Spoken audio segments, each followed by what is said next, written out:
అంటే సంచిత కర్మ అని మీ అకౌంట్ ఉంటుందమ్మా.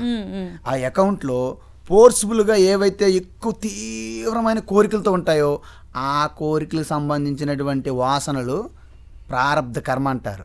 దాని నుండి శరీరం వస్తుంది అనమాట, పొందుతారు మీరు.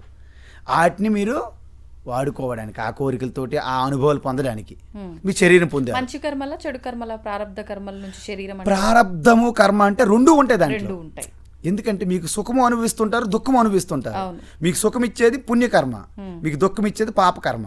రెండు మిక్సర్ వల్లనే శరీరం వస్తుంది. అంటే ఇప్పుడు ఎక్కువగా కష్టపడుతున్నాము, ప్రతినిత్యం ఏదో ఒక విషయంలో బాధపడుతున్నాము అని అంటే ప్రారబ్ధంలో దుఃఖం ఎక్కువగా పాపకర్మలో. కానీ కొంతమంది ఇలా కూడా చెప్తారు కదా, ఇప్పుడు ఎక్కువగా కష్టాలు అనుభవిస్తున్నావు అని అంటే నీ కర్మ తొలగిపోయే సమయం వచ్చింది, భగవంతుల్లో ఐక్యం అవ్వబోతున్నావు. కాదు మీరు ఐక్యం ఎప్పుడు అవరు. ఎప్పుడు ఐక్యం అవుతారంటే మీరెవరు మీరు తెలుసుకుంటే ఐక్యం అయిపోతారు. ఇప్పుడు కుండ ఉంది, కుండ ఏమంటారు, చాలామంది ఏమంటారంటే కుండ అలాగ ఉంటూ జీవించి అరిగిపోయి అలాగ ఊడిపోయి చివరికి ఐక్యం అవుతుంది మట్టిగా. కుండ అలా కావద్దు. కుండగా ఉన్నప్పుడు కూడా నేను మట్టే నేను కుండ కాదనుకుంది అనుకోండి, అప్పుడే అయిపోయింది, ఐక్యం అయిపోయింది కదా. మీరు చెప్పండి, కుండలో ఏమైనా మట్టి కంటే భిన్నంగా ఏమైనా ఉందా? ఏం లేదు. మరి అది తెలుసుకోవడానికి జీవితం అంతా వెయిట్ చేయాలా? మనం కూడా అంతే.